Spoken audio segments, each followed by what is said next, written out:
Adèle, guide à la Corderie Royale. Bienvenue ici dans cette corderie donc, de Rochefort et je vous invite à venir découvrir la Corderie Royale et son histoire.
Alors ici, nous sommes dans l'atelier des cordages.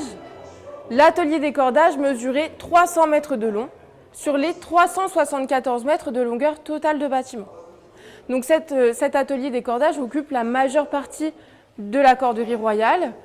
La fabrication des cordages est manuelle du XVIIe au XIXe siècle. Juste derrière moi, nous avons une représentation d'une gravure réalisée par un ingénieur très important pour la Corderie Royale au XVIIIe siècle, qui est Duhamel du Monceau.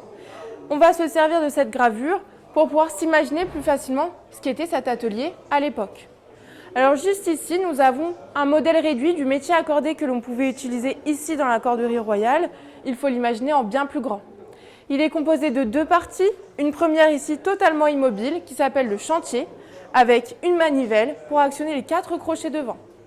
Alors à l'époque, le métier accordé étant de taille plus grande, il y avait une manivelle par crochet et donc un ouvrier par manivelle, comme on peut le voir juste ici sur la gravure, où 3 ouvriers actionnent 3 manivelles ensemble. 300 mètres plus loin, à l'extrémité de l'atelier, nous avons cette partie qui s'appelle le carré, qui est mobile et donc qui va venir avancer tout au long de la fabrication.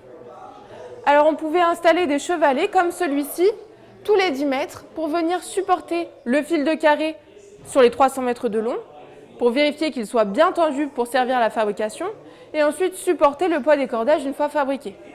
Il faut bien penser qu'on est sur une grande distance d'atelier, donc qu'il faut placer à des points réguliers des tréteaux ou des chevalets pour venir supporter tout ça. Alors juste ici, nous avons le fil de carré, dont nous venons de découvrir ensemble la fabrication. Donc le voici, il ressemble à ça. Une fois qu'il est fabriqué, il est donc stocké sur les tourets qui sont ensuite descendus ici dans l'atelier des cordages.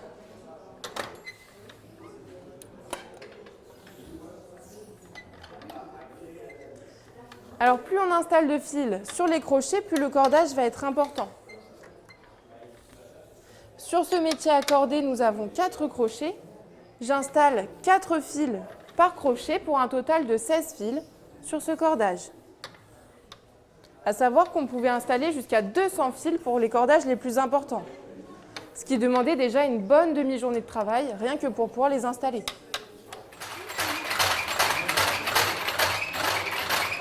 Les 4 fils que nous avions juste avant sur chaque crochet se sont torsadés. On dit qu'ils forment des taurons. Nous avons donc 4 taurons pour ce cordage. Pour la suite de la réalisation, je vais me servir de cet outil qui est un toupin.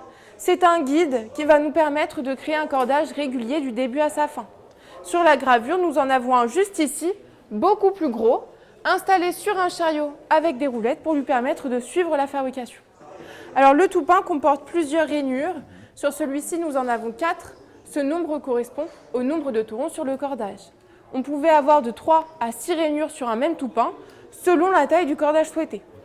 Certains toupins sont percés en leur centre. Ici, nous avons un petit trou qu'il faut imaginer plus grand, prévu pour pouvoir y insérer un cordage déjà fait que l'on appelle lame du cordage et qui vient combler le vide sur des cordages de diamètre important. Alors je viens placer le toupin entre les taurons et on est reparti.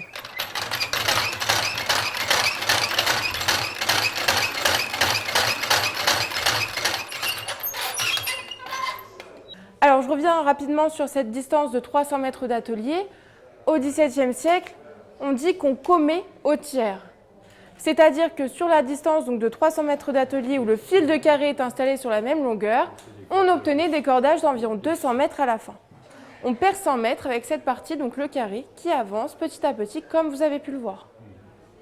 Alors cette longueur n'est pas anodine, elle correspond à l'unité de mesure de l'époque qui s'appelle l'encablure et qui mesure environ 195 mètres de long. Alors c'était vraiment tout réfléchi pour que les cordages fabriqués ici dans la corderie royale correspondent à cette unité de mesure en vigueur à l'époque. Alors maintenant que le cordage est réalisé, je viens faire une surliure pour pouvoir l'arrêter et le décrocher du métier. Et voici, on obtient notre cordage fini. Alors tout à l'heure, au début de la réalisation, nous avions 4 taurons. On les retrouve bien ici. Un cordage constitué de 4 taurons s'appelle une haussière. C'est un type de cordage qui pouvait servir par exemple pour l'amarrage, mais il y avait d'autres utilisations possibles. Ce gros cordage doré est également une haussière composée de 4 taurons comme celui-ci, mais au lieu d'avoir 16 fils sur les crochets, il y en a 165 par crochet pour un total de 700 kg. Alors on peut assembler plusieurs haussières ensemble pour former un autre type de cordage qui s'appelle le grelin. Alors celui-ci servait de câble d'encre, mais comme pour l'haussière, on peut s'en servir pour d'autres fins. Alors tout à l'heure, au début de l'explication, je vous ai dit que la fabrication des cordages est manuelle jusqu'au XIXe siècle. À partir de 1850, on va introduire dans la corderie royale des machines à vapeur comme celle-ci qui vont venir remplacer le métier à corder traditionnel. Alors même système avec les crochets pour pouvoir installer le fil de carré et fabriquer les taurons. Et ensuite, on installe les taurons sur ce crochet central pour fabriquer les cordages. Cette partie, c'est la partie mobile que nous avions ici, donc le carré, et de l'autre côté, le chantier. Donc cette partie avance vers l'autre. Alors à savoir que la révolution industrielle marque un tournant très important dans les arsenaux maritimes, parce qu'on passe très vite de la marine à voile au cuirassé, donc il y a un besoin beaucoup moins important en cordage à l'époque, parce qu'on préfère utiliser le câble métallique. Et c'est pour cette raison qu'à partir de 1862, la fabrication de cordage s'arrête définitivement au sein de la corderie royale.